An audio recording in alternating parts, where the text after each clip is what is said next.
Good day. This is Red Hawk, and we are coming to you from Spokane, Washington. And we are so happy that all of you are here, and we hope that your minds are engaged. It's hard not to be. It's kind of part of who we are as a people, isn't it?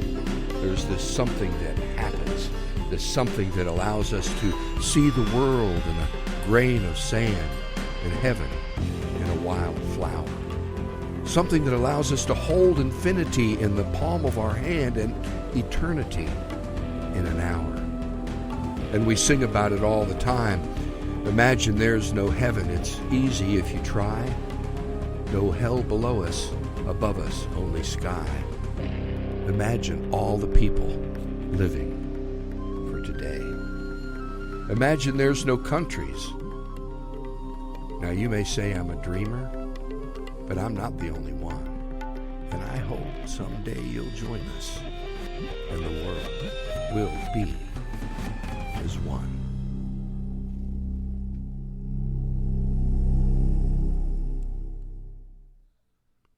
Hi, Marianne. How are you? I'm good. How are you this morning? You know, I cannot complain. Actually, I could. I'm a good American. As soon as you ask that, my mind and my imagination goes poof.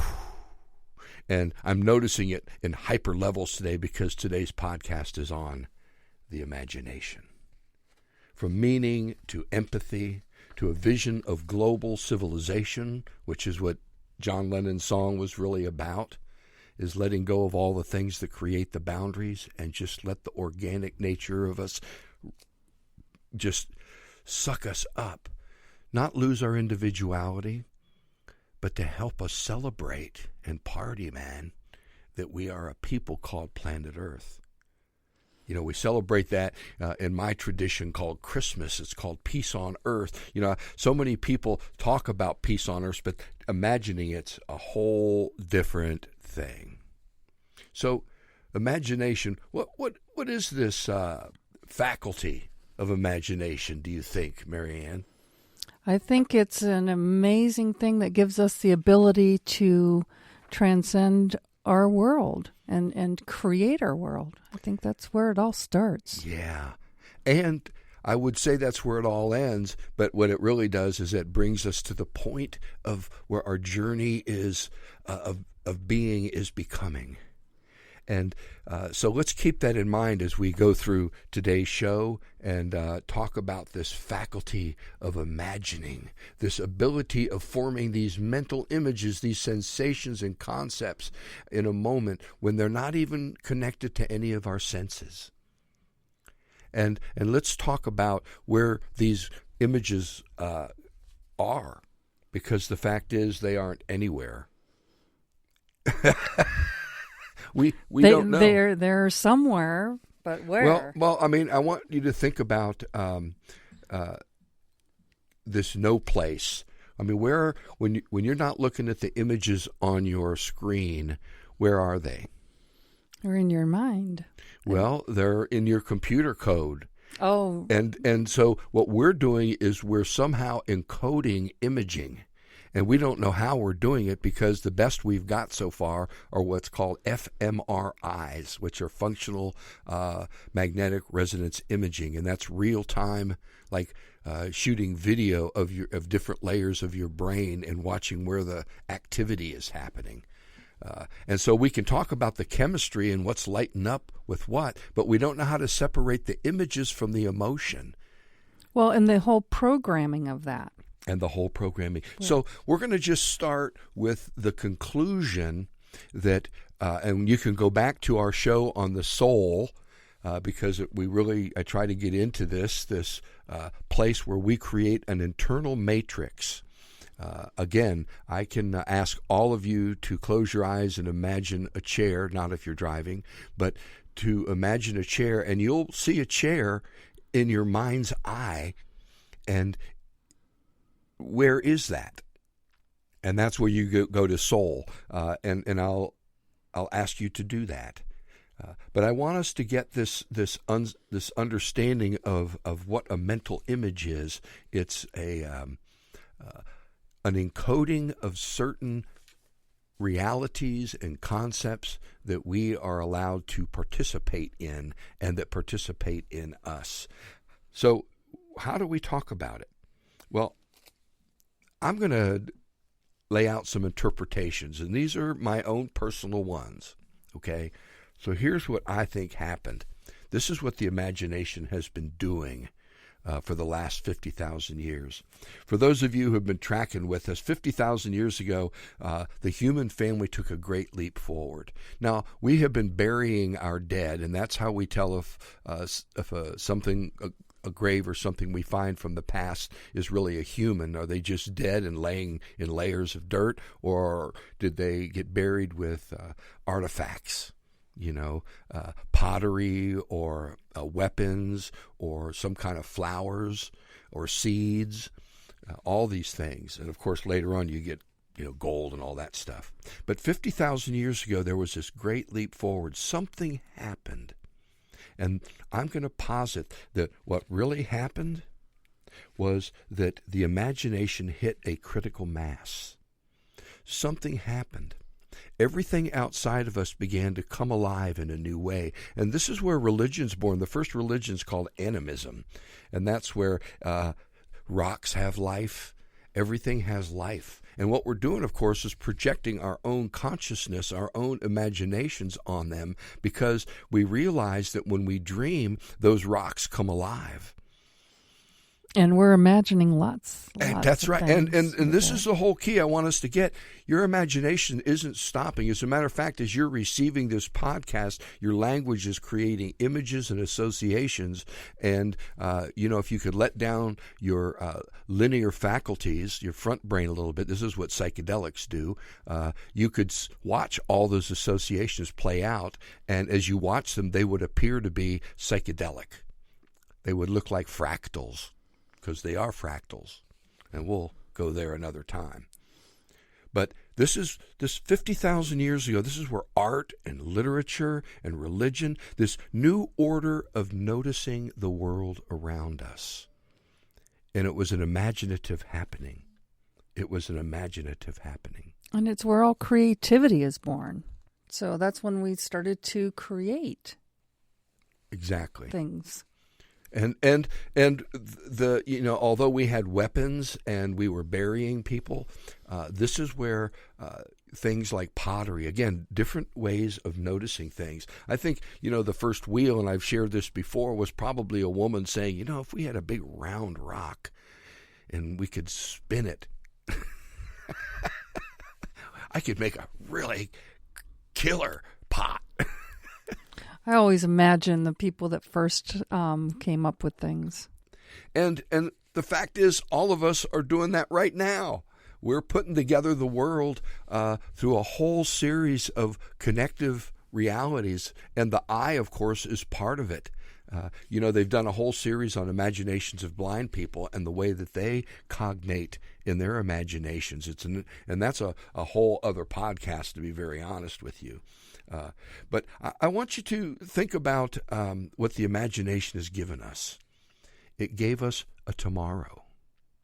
And not only a tomorrow, but it gave us a yesterday with all its lessons, if we dare to imagine them honestly. And it gave us this new order of noticing, and the way we imagined a new tomorrow with a new noticing in it.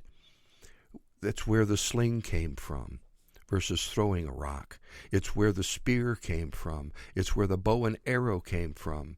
The struggle is amazing. And think now of how the imagination, when we first started to say and ask ourselves, where did we come from? That's the one, to me, that blows my mind.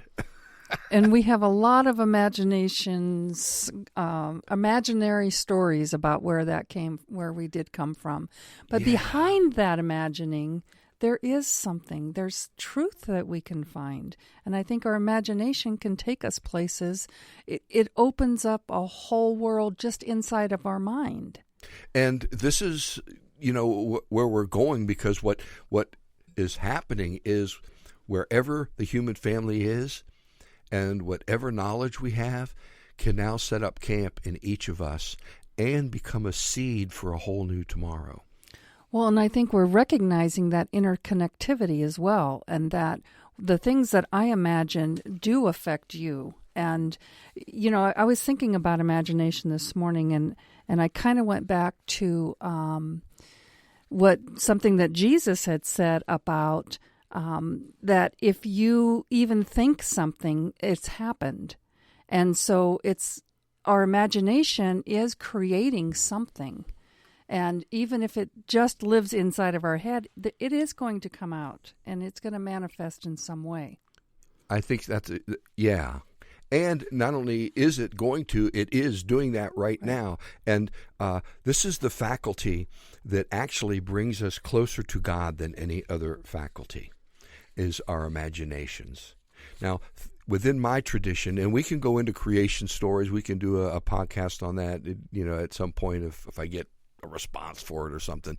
But as a point, I want to share my own tradition, the creation story. You see, we as human beings are made in God's image, and God is first and foremost creative. So if God is made as first and foremost creative, and we are called to be made in God's image, then what are we first and foremost? Creative. Creative. Amen. So participation, when we are actually able to create something out of nothing, and I think of Stephen Jobs and the iPhone I use, you know, to do music and stuff, and the iPad that I have in front of me. All of these things were created out of nothing. Somebody came up with them in their head. The whole concept of the first airplane. I mean, I think of the imaginations of all the people who'd been working on that. There's a program that is tracing the origin of things and how they came and built. They did one on the bow and arrow and the building of that, and the airplane was one of them, and the helicopter, and how that started out as someone playing with one of those little wheelie things. And, you know, it's amazing, and how we build from generation to generation. That's where knowledge comes in. That's right. And there's a whole field called epistemology. I talked about that a little in our last podcast, which is the field of how we come to know things and how we come to that knowledge, and the systems we use and the methodologies that validate it or not. And the whole concept that right now the imagination is running wild, and there is a shadow side to this imagination. Really? I hadn't noticed. You know, I started out the podcast with William Blake from Auguries of Innocence, and, you know, to know the world in a grain of sand. And William Blake had an imagination, and after I kind of immersed myself in him in college, and I loved him, although he got very intense and tedious after a while.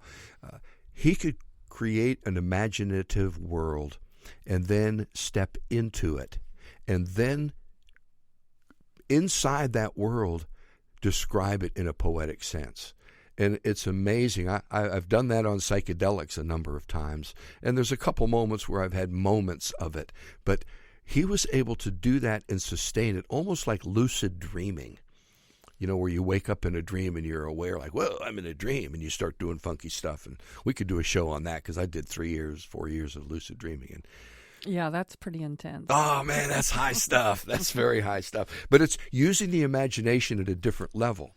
And the imagination is doing its thing, whether sleeping or awake.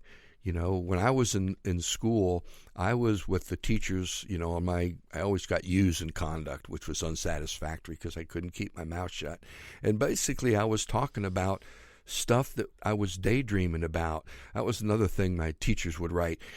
You know, your son is a daydreamer. He seems to be lost in another world.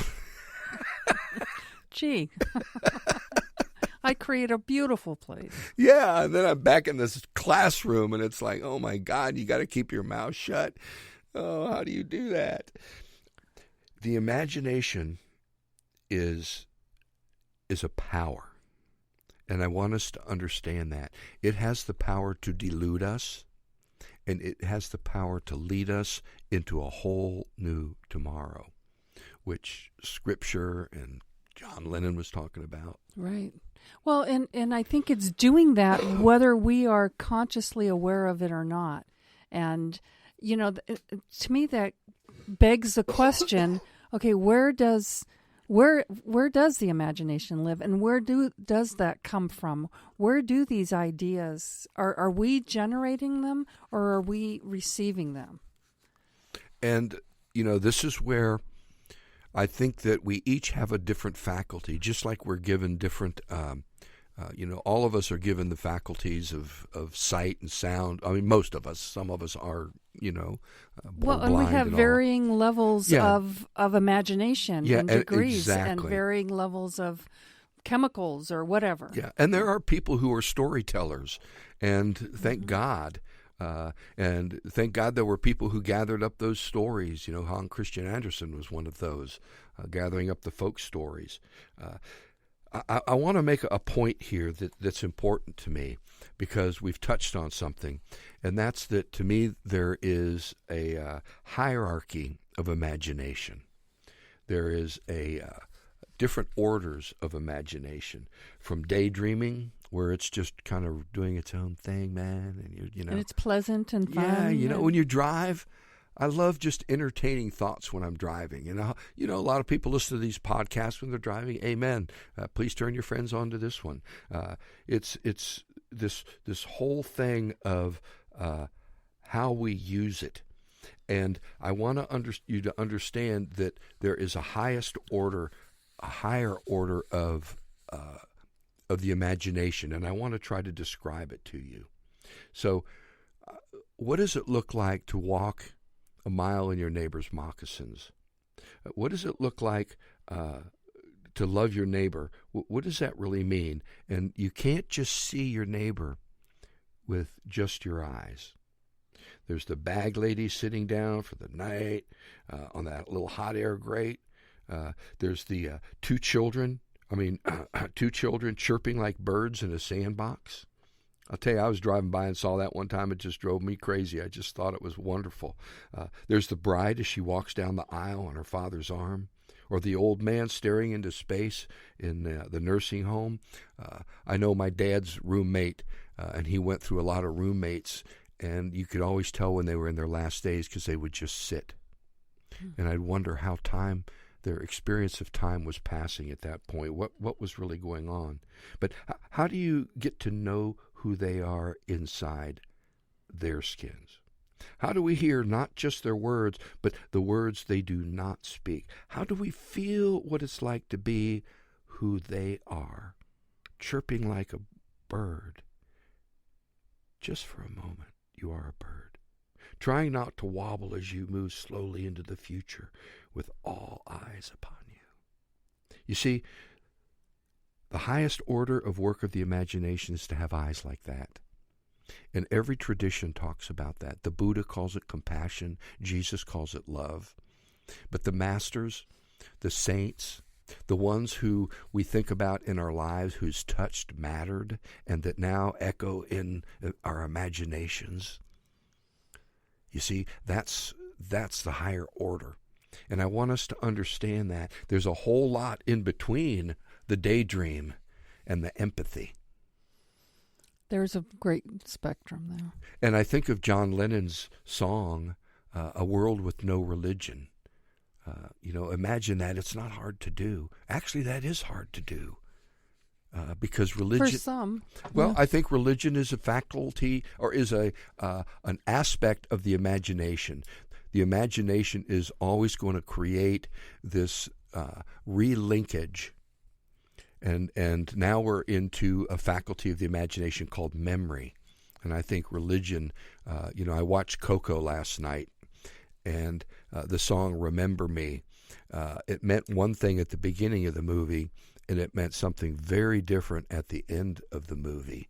And how the shifting horizon of meaning in my imagination changed through the revealed facts of that story and that narrative. And that's the power of storytelling. Exactly. You know, when I think of imagination, I can't help but think about Walter Mitty and the world. I remember when I first read that book, and it was, you know, you can just live completely in your mind. And it's amazing what the imagination can do.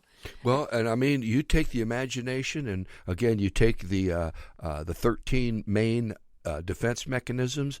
You can create a mix that will keep you in denial and in your own bubble for the rest of your life. And as a matter of fact, that's probably what's happening right now in America, and not just America, but the world. The polarization is we're all living in our own little bubbles. Well, it's almost like the Matrix. You know, that's another kind of reference that I go to. It's we're plugged into, or we're actually not plugged into reality. We're creating something else. We're creating something else, which gets into not just a hierarchy of the imagination, but also the hierarchy of how it works in us, in health. And Marianne, you opened the podcast by saying it helps us transcend our limits.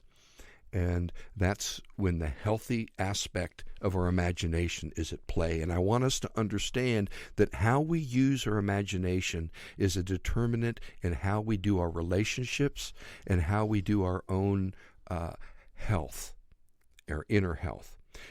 And I'm going to a book called Why Good People Do Bad Things. And again, James Hollis, who's one of my mentors, he says the imagination allows one to transcend the limits of our skin, even the limits of our personal or tribal history, and enter the world of the other. And I want you to see that what I mean, the limits of personal or tribal history. Wow. It gives us the sensibility to be permeable, plastic, persuadable, and to engage the world of the other, at least for a while. It acts to give us this imaginative enlargement. We participate in a larger world than our own and discover the capacity to share another's experience. And then, you know, I don't know if you've ever been to the Holocaust Museum. I have. But when you go in there, they give you a ticket, right? And it has a name on it, and you don't really pay attention to it. But at the end, after you've gone through the ringer, and believe me, that place is a ringer, my God, you realize that the name on your ticket is connected to one of the people that were in the mess that you just went through, and it keys you to the history of that person, that child or whatever. And it was a very powerful experience. It right? makes it personal. Yes. And so all of a sudden your imagination, if you were rationalizing it and keeping it intellectual, all of a sudden it's not anymore. It's flesh and blood. It's right here. And wow. And talk about empathy. Yeah. Talk about empathy. And here's what I want us to hear. That those who are limited in their experience by the bounds of merely their history or their education or the tribe's taboos, their family of origin complexes, when you do that, you live in a much more emotionally constrictive world, and your relationships are more constricted.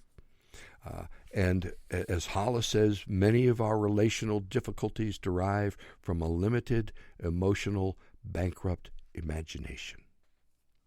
And so what do we do with that? How do we expand our imagination? Is that something that we can grow? I start to think of this in terms of the chakras. And so that lower tribal place are your lower chakras. And as you start to expand and open up, that's where your imagination grows, when you start to see that there's all of this happening outside of you, but it takes that imagination within you. So how do you awaken the imagination? How do you do that? One, we have to see what the impediments to it are. And one of the things that you can look at is what holds you back. And there are these loaded images, okay, from our past, from our family of origin, from the taboos that were pressed on us. The taboos are a big one. Oh, yeah. Especially when it comes to religion. Yeah, and, we got to talk about sin at some point in this whole stream of and threads of putting together a metaphysic here, because it's really screwed a lot of things up. But all of that stuff causes us to be have emotionally loaded images that replay themselves over and over and over in us. Some people say, God, I wish I could learn this lesson. Well, I wish you could learn it too. I wish I could learn mine. And we repeat them over and over until we learn them. That's what's happening with fascism in the world today. We're going to relearn that lesson. Believe me, it's coming on us fast. Talk about an imagination. I listened to Steve Bannon's interview with Fareed Zakaria, and the scariest thing he said when Fareed said, how is this position going to heal the wounds of opposition and polarization? And Steve Bannon's response is, we're not at a time of healing yet. We haven't really had any wounds yet. Wow. So what did the imagination just do in that moment? The imagination is continues to be loaded with these images that hold us to the past. For me, it was I could be happy, but I couldn't be sad. It wasn't until I was in my 30s that I met my sad room. It was all boarded up. And, it was holding me back. It was holding my imagination back. It was holding me back from seeing the world as it really is, with these aspects of suffering and pain in it that you can't, there's no laugh track that can carry you through it.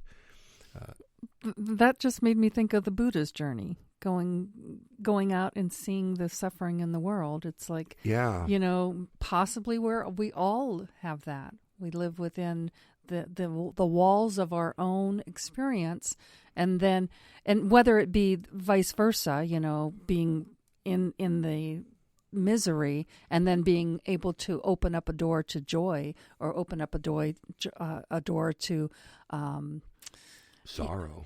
Well, sorrow, but also to happiness. Because if you are surrounded in your early years with misery, that's what you know. If you're surrounded in your early years with happiness and security, that's what you know. And to be able to open up, like you said, open up the door to sorrow, and to be able to really see that. Well, and this gets back to being honest with those aspects of your, the shadow aspects, where the images from the past, for me, it was okay to be happy. Matter of fact, if you were happy in a house, you got along real good. Right. And so I was happy. I'm still pretty happy, to be honest. But I was born happy. But what's that cliche? Smile and the world smiles with you. Cry and you cry alone. I mean, It's just kind of the world. We do want happy people around us. And the word happy has been so. To me, it's not about contentment, and it's not really about happiness. It's about full spectrum of life. Yeah. And being able to imagine that, for me, from joy to sorrow, and from, transcendent to the deep parts of the soul that are dark. Well, and in my life, what I experienced as I got deeper and deeper into that sorrow, I found that it is a continuum, and there was an equal growth in joy at the other end. And I think as one expands, the other expands, that they don't live in bubbles, that they're part of the life experience. And in experiencing that capacity to go to deep sorrow really does open you up to be able to the capacity to experience great joy. And a lot of times it can happen in your imagination. It doesn't have to be an external thing. And that's the whole thing about expanding one's imagination to include that. One of the things that used to bug me about, I'm putting quotes around me, Christians, is they talked about letting Jesus into their heart. And I've shared this before, and I'd always say, well, did he come alone, or did he bring the whole world with him? They go, well, he came alone. And I went, well, that wasn't Jesus. Because Jesus doesn't come into one's heart alone, not within my theological context. Jesus comes in with the world, and the world he comes in with are the people who are hungry, who are homeless, who are refugees, who have not had the opportunities, and that fills you up, and that tweaks your imagination in such a way that you can no longer disclude them. It makes you more semi-permeable to not just the happiness of life, but the sorrowness of life, so that the full spectrum, I love Buddha's all joy is sorrowful joy and all sorrow is joyful sorrow, that when you're a full spectrum person, your imagination expands to the point where you see more than what's just at hand. And you hold all of it. And that's, now we're at the seething cauldron we talked about in the totality, the seething cauldron of our minds, that monkey mind aspect. The imagination is all over the place. It's not going to ever stop, okay? In the enlightened people, it hasn't stopped. It hasn't slowed down. It's just taken a direction where they've worked with it. They've given into it. The whole meaning of Islam is to submit. They've submitted to this alleged movement that they're participating in. And I say alleged because it becomes idolatrous, and it seeks to be making justice and fairness, just like all religions. Christianity, my God, we've killed more people. Well, and to be able to observe that. And I think that's when we start to observe our imagination, we start to observe our thoughts, and we start to observe our mind. That's the practice, and that can give us that awareness to be able to move outside of our own circles. Because if not, I love movies, and I remember there was one where the guy. I'm not thinking of it, but he was living, they were showing him walking through an airport dressed as a pilot, and in his mind, he is thinking of everything except for what he's doing. And the whole movie was about this whole mind thing going on, where completely not present in the fact that your surroundings, not noticing anything, but living in your head the whole time. Kind of a Walter Mitty kind of story, but and so you miss things, and becoming aware of that dialogue that's going on. And I think that people with a greater imagination have learned to be able to notice that. Yeah. And expand on it. And that's the whole point of it anyway, to me, is keep it expanding. The word psychedelic literally means mind manifesting. It's basically getting your mind stuff out in front so you can look at it, to manifest it. And, the imagination, although we're tracking linearly, within the totality of being, it's not a linear event. It's including all these loops. Hundreds of loops of associations in every single thought. And all of those are being played out at some unconscious level. And to be able to at least see that this moment is an imaginative moment that is a manifestation of these thousands of associative ideas that are you. That's some power, my friends. Don't make it light. So, Marianne, we're getting to the end. Any final thoughts? Well, our thoughts matter, and what we think and the words we use really does matter in what we're going to end up creating in the world around us.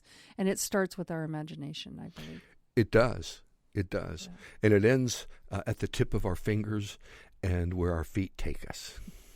Not to mention what your checkbook is really saying about you in the world. What, that I'm poor? Oh, my gosh. I love it. So where to next? The imagination of the human family has taken us places that are quite amazing. And something has happened. Because although we may have thought that we were cosmic before, our imaginations now have become very cosmic. Joseph Campbell said that every reach into outer space is a reaching into our inner being. It's a journey into ourselves of who we are, how we are. So what do we do with all this? Well, you're doing it all the time. You know, I've said this, that today our myth is we're between a painful labor and a difficult birth. So how do we deliver this puppy called planet Earth, the human family? It's bigger than just the human family. But I want you to all understand that what we're doing is creating. It's where the imagination touches tomorrow. Myth-making. What are you doing? Join us for our next podcast on myth-making. It's happening in you anyway. Why not join the party? God's peace, God's bless, and in all things, be in joy of the one.